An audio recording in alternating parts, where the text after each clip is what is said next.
Everybody, welcome back to another episode of FSIDFS Fantasy NASCAR Picks. I'm your host, Mike Brewer, 31. If you watched the Xfinity video, we did pretty good with our picks. I had one line that I had like $31 in, won 141. So pretty happy with that. Overall, it's a pretty profitable day. I'm glad they got the race in.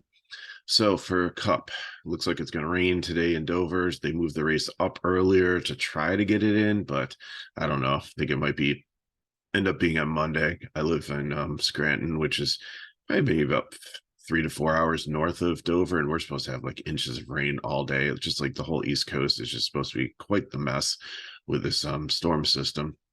But Monday's supposed to be nice.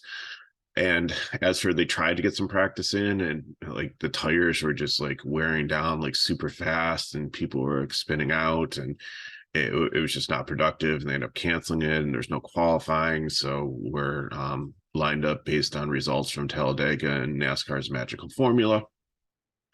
So, so I guess we got to go with a couple different strategies here. And I talked about it in the Xfinity video.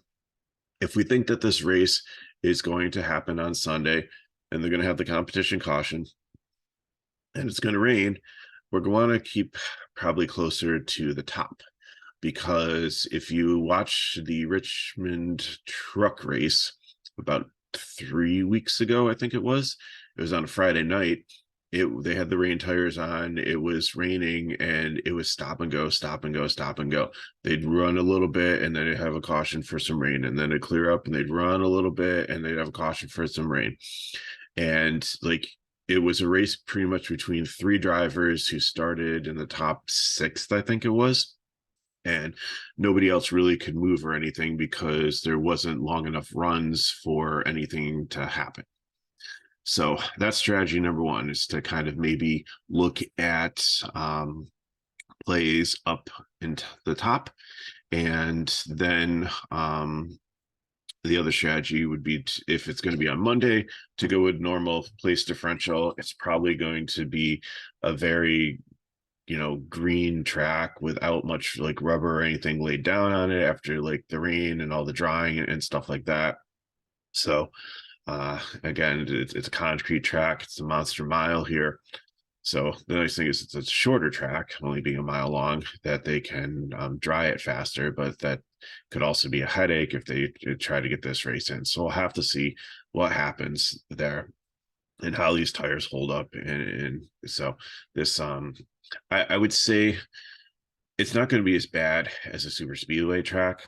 So maybe hold back and don't play your normal volume. Maybe we usually recommend that you just like play like maybe 10 to 20%. And these play tracks, this one might be like a 50 to 75% one, because we just don't know like when it's going to race and like when it's going to go. If the race gets canceled early in the day and they move the DK lock back to Monday, then maybe you'll be able to play your 100% because you'll be actually know what strategy to go with.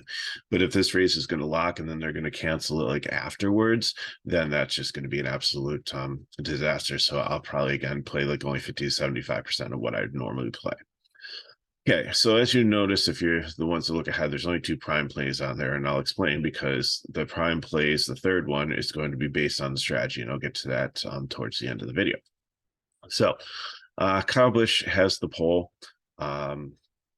He's done very well here. He's got 3 wins, 13 top 10s, 22 fifth average running position, 12th overall with these tire wear, track, shorter track. I tried to take into consideration if the tire fall off is going to be as bad as it was in practice. So that's why I kind of cooked up from a magical formula. I looked at tracks like Nashville and Darlington and Richmond this year, and some other higher tire wear ones that are like intermediate tracks, just to try to see where these drivers would go. So Kyle Busch, I think, will go out there and potentially lead early, although Bell or Blaney are great candidates also. I think they're all GPPs because you're going to have a competition caution, which is going to allow some of these other guys on pit road. And I've seen Kyle Busch have a ton of pit road penalties. Bell has, been okay here, but 18th overall finish, only one top 5 in 4 races. he comes 5th overall in composite. So, I mean, that's a little bit better than Busch and Blaney, but Blaney has been done well on tire wear tracks. He's had 12 races here, but only 2 top 10. So I think any of these guys are good candidates here to get out and lead early, but I don't know if they're going to be able to hold it. But then again, if it's going to be like stop, go, stop, go, stop, go, then these guys are going to be prime candidates for your lineup, because they're going to be ones that potentially are the only ones that could even sniff the lead and get the dominating points. And if this race goes all 400, then there's a lot out there. If it only goes 200, I mean, it's still a decent amount. Just a little bit over half before they cancel it. So that's another thing to keep in consideration.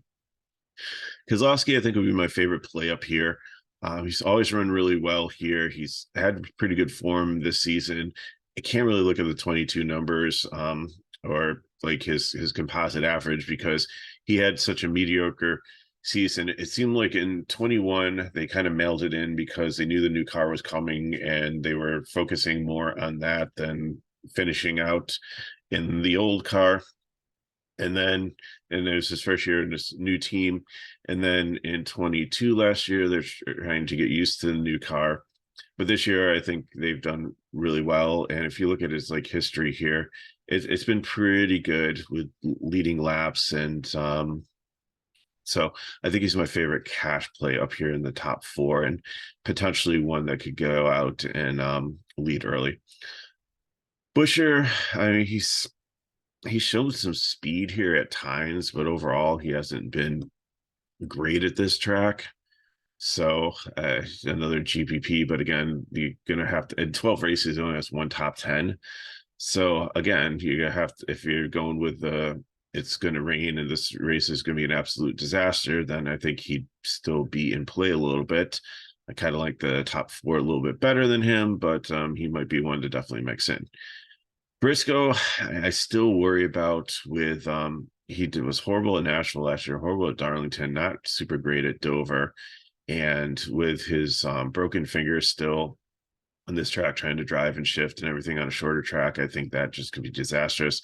Not a fade, but I think GPP. Reddick, not really his style of track here. 4 races, 1 top 10, 17th overall finish. So I think he's GPP, but I don't really love him. Byron's been in good form recently, probably a cash play. However, very expensive. Not great at Nashville. Okay here last year. Really good at Darlington and Richmond this year. So that kind of moved me away from like the GPP to the cash tag for him. 2 top 5s, 3 top 10s, 14th overall finish. So, again, like you said, he's had good form this year.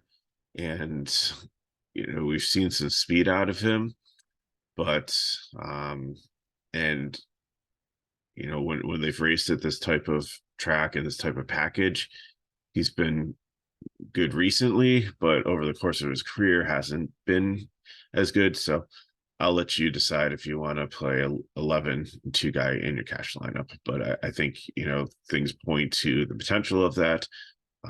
Especially I think he's be one of the ones that I really like if this does turn into one of those races with rain.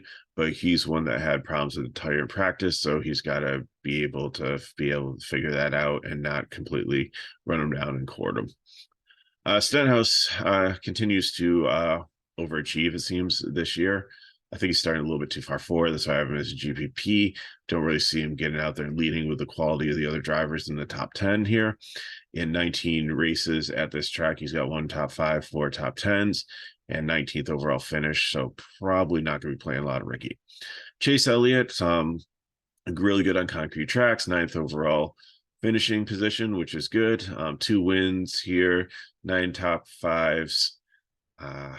Last year ran really well here. Nashville ran really well. Darlington has some issues.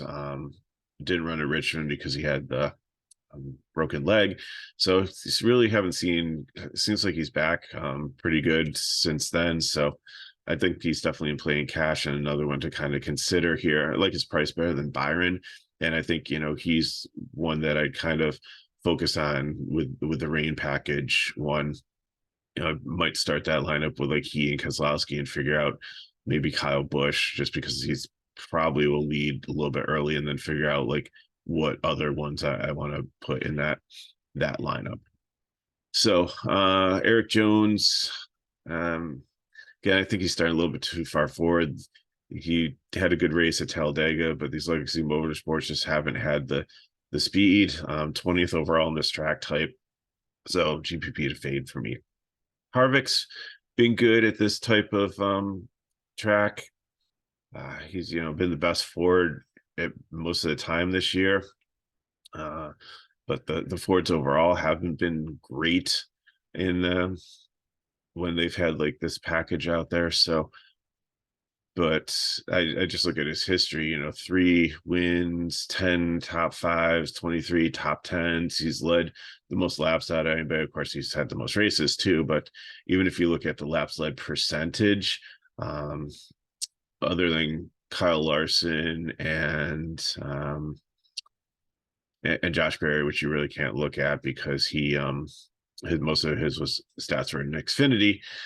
He comes in third with laps led, like percentage overall, if you take all things considered with how much time they've actually spent laps on these tracks. So I think Harvick is definitely in cash, and I think he's kind of where I will draw the line if I'm doing the rain game for cash.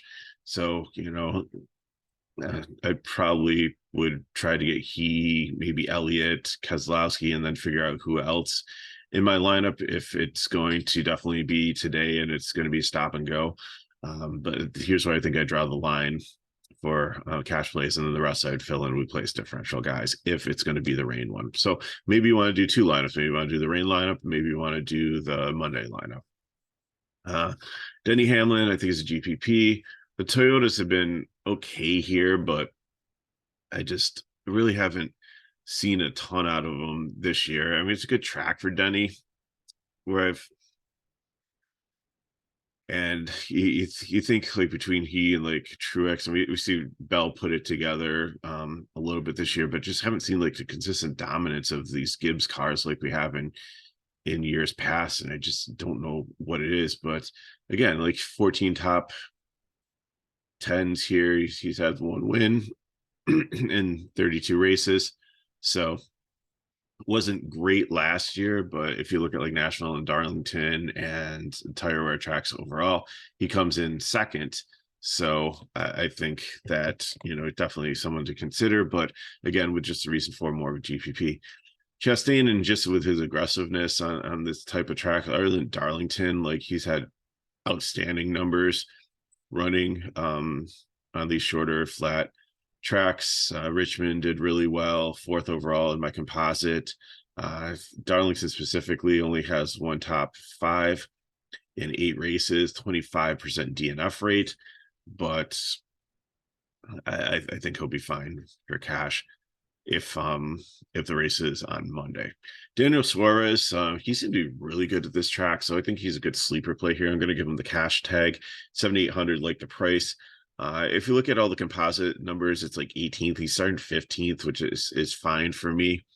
But 13th overall finish average in 10 races here. He's got 5 top 10s, so I think he definitely has potential to get like 5 place differential points and have a solid finish. So I like him. Ty Dillon starting way too far forward.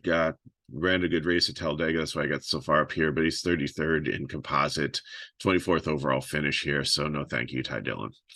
Truex, I think, is another one that you can play here. I think it'll be pretty popular if you just like look at his numbers in 22 on these types of tracks.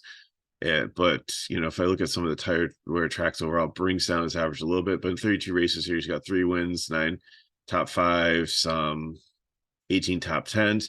Just the only thing is like recent form has just not been as good. So I definitely have some shares of Truex, but I don't know if it'll be in my primary cash lineup. Kyle Larson will be.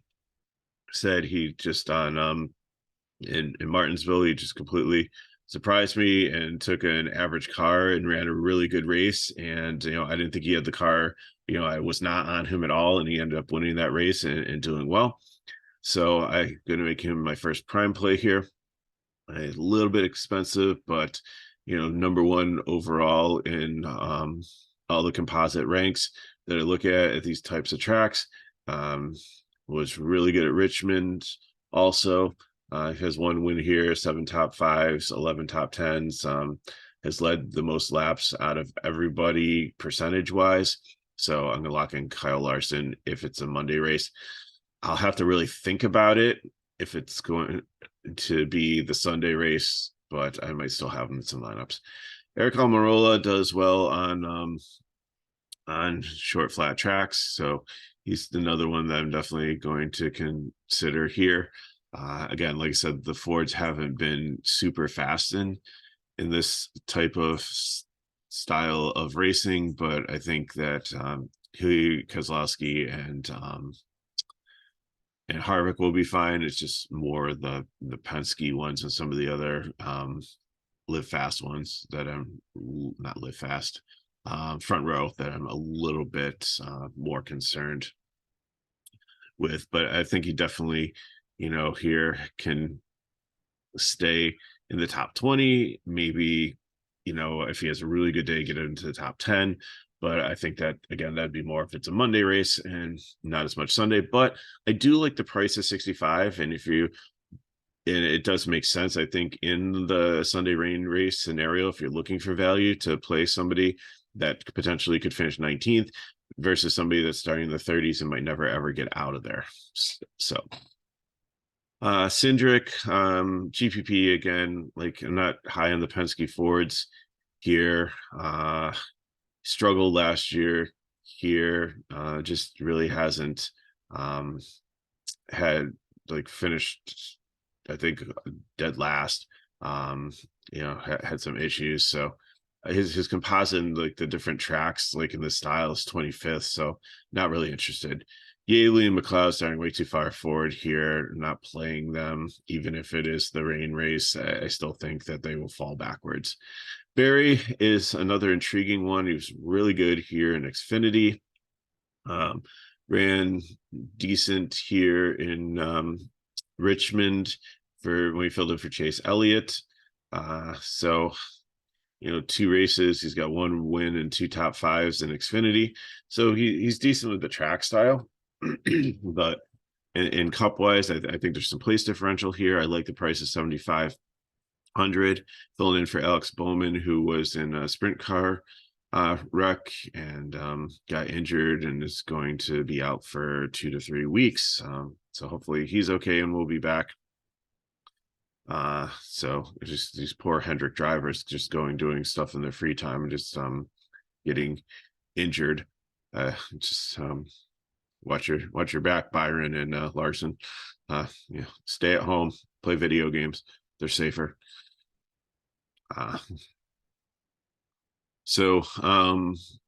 Barry, I think I'll definitely have in some lineups, and I think that just because you have like McLeod and Yaley and Cindric in front there, and Ty Dillon probably can move up 5 spots. So I'm okay if you need to play him in your cash line if you're doing the rain one, and I'm okay with the Monday one also. Ty Gibbs has showed improvement recently. Did run actually pretty well here in Dover in 22 as one of his better races. Ended up finishing 11th. So I have him as a GPP, but I think he can definitely be in play. Justin Haley is a great value here at 56. Again, you have probably 3 to 4 to 5 guys that he can get ahead of for place differential. So I think that he's a good one here. Joey Logano, I think, is going to be chalk just because of where he's starting, but I don't know necessarily if I'm going to play him in my cash lineup. Again, he didn't do well in Dover last year. Overall, in these tracks, he's got 6 overall composite average, which is good. He's got 15 top 10s here, 5 top 5s, hasn't won it. But if I look at his laps led percentage, he really hasn't dominated here. His 13th overall finish. So will I sprinkle in some Joey Logano in my lineups? Yes, but I don't. And again, for place differential, you probably pick up some with this. But I'd rather play Barry or Gibbs here. and save the money and be able to pay up on another guy in my lineup. So, but if you can comfortably get Logano in and not make any sacrifices, then I'm fine with that in cash. LaJoy, I think, is a decent cash play here at 5K. Again, I think he can probably finish where he starts, maybe get in the top 25. Don't think he falls back that far. Bubba Wallace, after his wreck at Talladega is back here, I think he'll be highly owned, and I like him at the $800 savings over Logano. You know, he doesn't have as good of a composite average, but and in 8 races here, also he has never finished in the top 10. His average finish is 21st. So again, that doesn't look great, but I think he's one for like place differential that you can consider if it's going to be a long race and they're getting most in. Allmendinger was okay here in Xfinity. In Cup wise, though, he's got 3 top 10s, nothing special. So GPP, if you last man in your lineup, fine with that. Priest I like better. He's got a 20th place composite, 23rd overall finish. He's starting 30th, so I think he can get into the top 25, get anywhere from 5 to 7 place differential points at a 6,900 is not a bad price. Harrison Burton, I don't play him. I'm a GPP and not a fade just because he is starting so far back that he potentially can get up there. But one race here, finished 24th, 26th overall in composites. So there is potential for him to move up a little bit, but I like some other plays. I like LaJoy better in the price range, or Haley. McDowell, I think he'll be popular also at 6,600. 22 races here. Average finish is 31st, which is not good at all. But again, like, is he really a 32nd place car? Maybe, but I think with some of the other guys around him, he can move up a little bit. So I think you can play him in cash. Like last year's average running position was 22nd. In Richmond, it was 18th. So, and his composite score on all these ones with a little bit tire wear mixed in is 18th, which shows that he might be a little bit better than his 40% DNF rate here in 22 races. But again, like, he's been in some really bad equipment here also. Like, this front row car is much better than some of the things he had in past. So that's why I have the cash tag on him. Gragson, really good here in Xfinity, and if you look at his Dover national numbers from last year, but wasn't great in tire wear tracks since he's been up here in Cup, and all the numbers are his Xfinity numbers. So I have him as a GPP, but you know, if 54 might be something you need to fit some things in. Pools a fade here in this Rick Ware car. I don't know if it's going to be able to stay on the lead lap and make it very far. Gillian, I like in cash. Definitely someone that's able to move up. He's back in the 38 here. One race here, 28th, and that's, you know, 7 place differential points potentially to 10. I think he can move up a little bit. And then I think, you know, Austin Dillon, even though I've not played him all year, is starting dead last. And I think he's definitely going to be a prime play in chalk here because he's got 19th overall finish, 3 top 10s here, 15th overall in the package with tire wear. So I think that he definitely can move up into the top 25, get 10, 11 place different points at 6,300. I think you just definitely need to lock him in. So like I said, my locks for if the race is going to go, the whole race is going to be Larson and Dillon. I'm playing in anyone because he can go no place but up. So those are the 2 prime plays. So depending on the race, my third prime play would be Brad Keselowski if it's going to be a Sunday race, because he's the one closest to the top with the best price point. I think I liked the most. If it's going to be the Monday race and I want to chase more place differential, I'm going to go with either Logano or Bubba Wallace. I think so many people will be on Logano that I might go on Bubba. Like I said, his numbers look horrible for this type of track, but not as good as Logano's. But I like Bubba's price and his place differential, and it's really similar to what I get with Keselowski. It's only a $400 difference. It was hard for me in my builds to find the 400 for Logano without making some other sacrifices that I wasn't as comfortable for. So so for your final prime plays, it's either going to be Keselowski or Wallace. If you can get to Logano, go with Logano. So that's what I got. So again, I guess you're just going to really have to watch Twitter and stuff, and I'll put things in the comments of the chat if I know that it's going to be definitely canceled today in the Monday race, or if the weather's clearing up. So check back around 12:30. We'll have some more information for you for that. And you can put your own questions in the chat below. Remember, we can't approve full lineups. So if you're going to put if you have a question of like last guy in, do you like this guy or this guy better, and don't reveal the rest of your lineup, that's perfectly fine. Or you can hit me up at Twitter at Megaword31. If you want more information on FSIDFS, you can get it in the description of the video below. And appreciate everybody that has watched our videos and liked our videos, and that helps us out. So, if we're helping you with this, the best way to help us back is to continue to hit the like button on these videos, subscribe to our channel. We broke the 4,200 barrier yesterday. Yay for you that subscribe. So we're at 4,202. So the next mark is 4,300. And our way up to like between MLB and NASCAR, hopefully get enough viewership here to hit 5K by the end of the year. So that's going to be the ultimate goal. But I thank you that's amazing. 4,000 people have subscribed to our channel. So that just is so appreciative of that. Thank you for sharing this with your friends, for liking our videos, for watching our videos. And again, hopefully all this time that we're putting into studying and going over the content is helping you out also. So have a safe weekend. Stay dry on the East Coast. Good luck in your contests, and we'll see you next time.